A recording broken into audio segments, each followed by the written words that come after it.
What's going on, guys, and welcome to my review of the Jack Wolfskin Highland Trail 35 backpack. I've had this pack for two to 3 years now. Yeah, maybe it was 2 years, and I've used it for a variety of expeditions. I'm super happy with it. I'm super happy with the quality of it, and especially the features in it. I find that with these types of bags, which are mid-range bags that are destined for a day to 3 day outings. I find that features are important in order to get your gear in it, but also on the outside of it. I want to talk about my experiences with it, how happy I am, and just go over a general review of the features of the backpack. Maybe I'm not going to touch on everything, but if you've got any questions, feel free to ask in the comments. Hopefully, I'll be bringing out some videos, notably some backpacking loadouts, backpacking setups for summer this season, and I'll be using this pack a lot. Hopefully I'll be getting a new, slightly bigger pack. I want to get, like a 50 or 60 liter pack, but we'll talk about that in a bit. Let's talk about the back before we start. You have got here a very nicely designed back. You've got a plastic sheet that serves as a frame, so it's not aluminium as far as I know. And honestly, I'm really happy with it. I put some heavy loads in this. I've put heavy loads throughout the backpack. And really nothing to complain about. Weight is distributed nicely, it carries weight nicely, and it's comfortable even for long days. The straps here have very nice and thick mesh padding with some foam in there. The back has very thick foam. The back foam is hard to see. Maybe, okay, there we go. The back foam is about like an inch, maybe an inch and a half thick, so that's 2 to 3 centimeters thick. And the center here is hollow. And all that is just mesh, so that's great airflow for keeping you dry, for keeping you cool throughout the day. Obviously, if you're working hard and you're backpacking, you're gonna get sweaty on your back. That's just a reality of it. It's not a huge deal though. The waist straps, nicely designed. No extra padding. I find that with waist straps, they're hugging your waist, so there's gonna be a little bit of sweat there, anyways. But there's no unnecessary stuff. I found them comfortable. I find that they really do help distribute the weight along your waist, and happy with them there. Nothing, not much to say. Lumbar support is good as well. It's hard to see, but the way that the pack works is actually, there is a little bit of a bulge here. Maybe we can see it here, but as you can see, that's a nice setup. Honestly, this has been one of the more comfortable bags that I've used. I'm not sure it rivals Gregory backpacks. I know Gregory backpacks are seen as being, insane in terms of back comfort. I've never actually tried one, so I can't speak to it. But honestly, I'm really happy with how this turned out. I'm really happy with the quality of it. And just small design thoughts. Here, a little bit of waterproofing down here to make it ever so slightly more resistant and to avoid water soaking up if you put it down. Another cool feature is the integrated rainfly, which is stored in here and attaches through a strap. I've got mine just down here, pulled it out before for another take. So here it is. It attaches through a small lanyard, elastic lanyard. There you go. Clips in like so. And usually that lives down there. Obviously, if you're going on an expedition where you're sure it's not going to rain and where you don't want the rain fly, you can take it out. Mine usually just stays in my bag, notably because I think it's useful to have a big orange cover like this. For signaling or whatever, it's easier to be seen with a big orange thing that you can wave around. So it's useful. I'm happy with it. Nothing much to say. You've got your typical drainage hole, and this intrusion, or this pocket, I should say, is part of the undercover material that is on the bag. So if you put this in wet into the bag, you're probably going to get your stuff above wet. You can see that pokes into the main compartment. I mean, it's closed, but this is not super water resistant. And then you've got this, which is water resistant, which is not going to let it dry. That really hasn't been a problem for me. I just let it dry in the back of the bag, or I just let it kind of sit there. But just keep that in mind. Don't put a wet rain fly in there. That should be pretty obvious. You can stuff that back in there. There we go. And as you can see, it fits nicely. There's really no need to fold it. I mean, I guess you could, but I'm not a huge fan of that. And you've got this strap which helps it run across and keep it in. So rainfly is perfect. I wish more manufacturers actually included rainflies with their bags, both because sometimes you see them sold at insane prices, like $30 or $40, which to me makes no sense. I think the replacement is pretty expensive as well, but when you buy it, it's included in the bag, which is great. And to me, also, it's important that it fits well. With rain flies, you're never really sure if it's going to fit well. This one does. It fits nicely. It's designed well, so really absolutely no complaints there. I think that's a great feature. I'm happy it's there. You've also got, on the side here, an integrated water bottle holder, which you can put away. And this does make up, to a certain extent, for the lack of pockets on the waist belt. That's something I often look for, and I actually have a hard time finding. I find a lot of manufacturers put these waist belts here and then don't exploit this real estate, which I just find disappointing. But Jack Wolfskin kind of made up for it. They put this water bottle holder, which I use as a sort of like a dump pouch for my phone or keys or maps or whatever. I just put stuff there. Rarely it's a water bottle though. It clips in through this little clip, and then you can retract it into its small pocket here. So you got to fold it in like so. You roll it up, and then you kind of just shove it into the hole. That was an interesting way to phrase it, but yeah. So there we go. And this does look difficult. It's really not. I'm just trying to avoid hitting the camera. I've done a couple takes of this video, and one of the reasons I had to do another take was hitting the camera and knocking it over. So there we go. It's Velcro. It just Velcros in. Put that in as well. It Velcros in and just lives there. Most of the time it's open for me. Rarely do I have it sitting there, but it really doesn't take up much space. And I like these little hidden features. It's nice to have a bag with some extra stuff. Important to note, reflector. The adjustable sternum straps are good. And yeah, that's all to say here. You got this adjustment up here, which is nice on the shoulders. If you have slightly bigger shoulders, you can release this. Or if you just want the shoulder straps just a little bit lower, you can do that. I like mine typically riding slightly higher and more tense. But up to you. I like that they give you the options.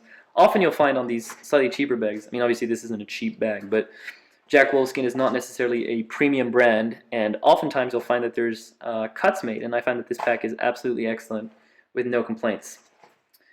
You've got your elastics to lock in the H2O, the water bladder out port. Yeah, that's what I wanted to say, the out tube on both sides. So that's perfect there. That's all for the back, really. Bottom we've done. We can talk about the sides. On each side you've got these water bottle holders. These will fit 1.5 liter bottles, so that's basically the width of an Nalgene. But I found that when your bag is super full with clothes, and when you've tightened these compression straps on the side, it can be difficult to get the water bottles back in. So usually I just go for slightly thinner bottles. I oftentimes don't necessarily carry all that much water on the outside, just because I don't like having stuff clanging around, especially if I'm doing mountaineering or whatever. I like to have stuff locked away, if I'm like going sideways or whatever, or falling. I also just like having a slightly thinner silhouette. But if you need to have water on here, it's really no problem. Just keep in mind that you will have to push your clothes in or whatever. Not a big issue, just worth noting. Compression straps on the side, again with buckles if you want to put something in here, or if you want to quickly release it to put your bottle in. Allow it to expand a little bit and then clip it back in. Also possibilities, also excellent.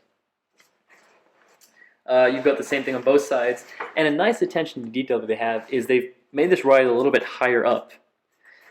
And that's really nice, A, because it allows your a little bit more real estate here in terms of movement, but also because it keeps the weight off your like super low back, just above where your lumbar is, and it brings it a little bit higher, which is ideal. That's it really puts it in a good place. Small attention to detail that you often don't see, and it's just nice to have it there. Pockets are made of neoprene, which is elasticy. These are reflectors. I know you can't see it, but these are reflectors, which will help if you're walking on a road. Nothing much to say there. As you can see, same on both sides, same idea. Let's look at the front of the pack now. Obviously this is designed as a mid-size pack, as I said, and it is designed as a sort of mountain-orientated backpack, and as a result there are some features in it sentences are difficult, but you know what I mean.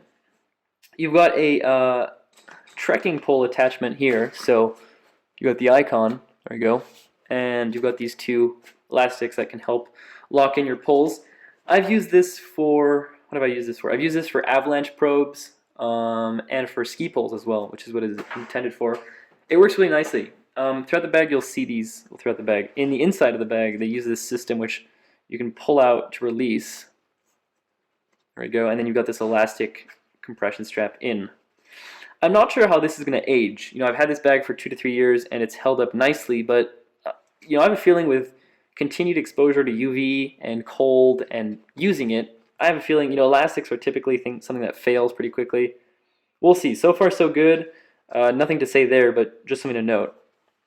Also, pretty cool thing about the attachment system. So you can compress it down, but if you want to take your elastics out, you can also just unhook it. Obviously, when there's tension on it, it holds in everything very nicely. So really no complaints about anything falling off. You know, even avalanche probes, which don't have any, they're in a housing, so they don't have any fixed points like a ski pole does. I've had no problems with it falling out. Again, compression straps on the side here, but we'll talk about that when we talk about the top of the bag. On this side, you've got your ice pick hold in, so anybody who's used an ice pick knows that this is what it's for. With a strap here, same idea, clips in like that. And then you can tighten, release it. No complaints there. Obviously, you can use these elastics. You've got these 4 attachment points. If you want to do something else, if you want to, you know, put some rope to lash something here, you can do that as well. That will lose a feature that we'll talk about in a second, but it's possible. I like how it's symmetric, and despite it not being the same material, you can still work something out. So, no issues or complaints there. Now, for one of the best features of the backpack, and I think that on budget brand, I say this lightly, which is Jack Wolfskin, I find it's a super nice feature to have, despite having no premium. So these are the main compression straps for the hood of the backpack, the top of the backpack. We can undo these. You don't necessarily need to, but we'll do it for the visibility. And then you can access the primary compartment of the bag with these 2 straps. So I have stuffed sports clothes in here to fill up the bag for you guys, but as you can see, you've got full access. You can obviously open this as well, and then you've got access to the lower half, which can be separated by zipper.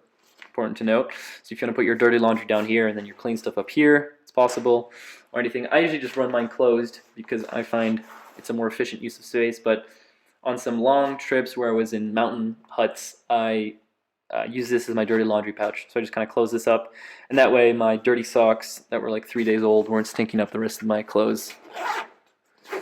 Alrighty, let's close that up again. So yeah, this is a super cool feature. It's really nice when you've got a really packed bag and you don't want to have to remove everything, especially if you've got stuff in here or like a tent or something running through here. It's nice to have access to this compartment easily.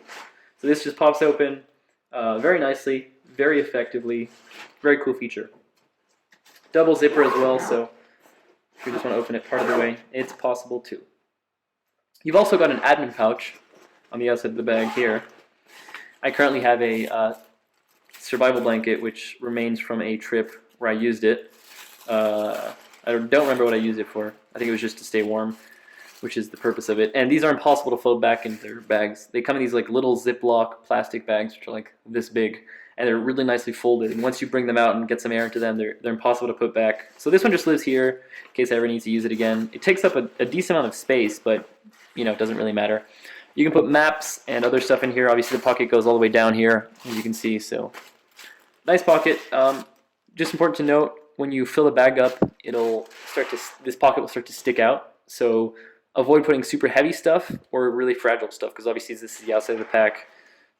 This is what's going to get hit. So I have put my phone in here temporarily at times, but after some encounters with some sides of rocks, I've since only put maps and some snacks in there. Pocket which closes nicely to avoid rain. To talk about the hood of the bag, you got 4 lashing points here. I've got a small crappy carabiner that lives here for now, but you can lash something onto here. Honestly, this is not my favorite point to put stuff in terms of lashing. So, and I'm kind of dubious of the quality on these. On the rest of the bag, there's really nothing to complain about. I feel like these were added like as an afterthought. You know, somebody was like, okay, let's add one more thing to this. You know, and the bag's already in production, so what can we do? So they just sewed these on. So I'm not sure what you would put up here, but it's there if you want it. I guess you can note that. I've never used these. You've got a, ooh, how are we going to do this for the camera? There you go. All right, does that work? Perfect. You got a pouch up here, which I have a tissue, a cleaning cloth, and some sun cream. So you got a pouch up here just to put some stuff. Unfortunately, the top is not detachable, but that's not too important. I know that some of the bigger touring bags, you know, where you've got like 80 liters already, it is detachable. Not a huge important feature on here. It would have been cool to see, but you know, I understand why it wasn't done, and there's not a huge complaint there. That closes. You know, it's very standard. No organizational features there. On the inside of the hood, you do have a cool feature, which is an information sheet in terms of mount rescue, how to signal, yes and no signals. Although, you know, I'm not sure if that would actually deter the helicopter. I'm pretty sure they would land just to charge you. I don't know, but either way, it's cool to have some general information, which I think is useful. Then an inner admin pouch with a D-ring sticking out, not a D-ring, a keychain attachment sticking out, and then again, standard pouch. You know, you can put your maps or general admin in here as well. That's it for the hood. Very basic hood. In contrast to the rest of the bag, which is packed full of features, this is refreshingly basic, and it's fine that way. You know, I'm really no complaints there. Nice to have something simple. The inside of the bag is one main compartment. There's really nothing to talk about there. This is really where the 35 liters come from. It's this pack. And 35 liters I think is a bit actually pessimistic, because the top of the bag, I'll put this back down so you can see a little bit better. Bring the camera down. There we go. The top of the bag has this hood part that actually sticks out a decent amount. And should you want to, you can extend these compression straps that hold the hood in. You can extend these pretty significantly. So if you really want to pack your bag full of stuff that is very, you know, like volume, that takes up a lot of volume, you can do that. And you can get pretty significantly more to 35. I would say as high as 45, maybe even 50. Obviously, the weight is not going to be super well distributed, so I would, you know, if you're going to load it like a 50-liter backpack, I would be careful with that. But you can fit more clothes if you need to. You can fit more stuff if you need to. Just keep in mind the weight distribution will not be optimal anymore. But I've put a lot of stuff in this, and I've put some decent weight in it, and there's no complaints. So, you know, this pack is fine. And the 35 really, to me, is not all that relevant, because it's a great pack. You've got this double hooded feature, which is awesome. You've got this outer layer, which is what's supposed to be sticking out, and then you've got an inner compression strap, so you can put your stuff in here to avoid it falling out, and then compress it again. That way, you got some slightly improved protection for rain from the top, and some slightly improved compression. And that's really all there is in terms of features of the bag, in terms of specs and whatever. And so I think, yeah, it is important to mention that I've used this now for 2 years for both summer and winter expeditions. I've used this for a lot of ski touring, a lot of mountaineering, some, you know, so like going from cabin to cabin over the course of, I think the longest I did was 2 weeks. So 2 weeks just going from cabin to cabin in the Alps. And I'm really happy with the bag. It's performed really well. It's held up very nicely. The quality is excellent. I did not pay very expensive. I don't remember what I got it for. I'll try and link an Amazon link in the description or something. But you know, this is an excellent bag. I'm very happy with Jack Wolfskin as a brand as a whole, and I do want to talk about more of the products that I own. And I'd like to make a loadout video. So if you guys are interested in that, let me know. If you have any questions, feel free to ask them in the comments. I try and be very reactive. I haven't brought out videos recently because I've been in exams and university and everything, but hopefully this summer I'll be able to produce more. Thanks for watching, guys. If you enjoyed this, leave it a like, subscribe, and any contributions you make in terms of, you know, commenting, subscribing, or everything like that, that helps me out. That helps me make more videos, and it helps me stay aware of what you guys like and what you don't like. Thanks for watching, guys. See you next time. Bye-bye.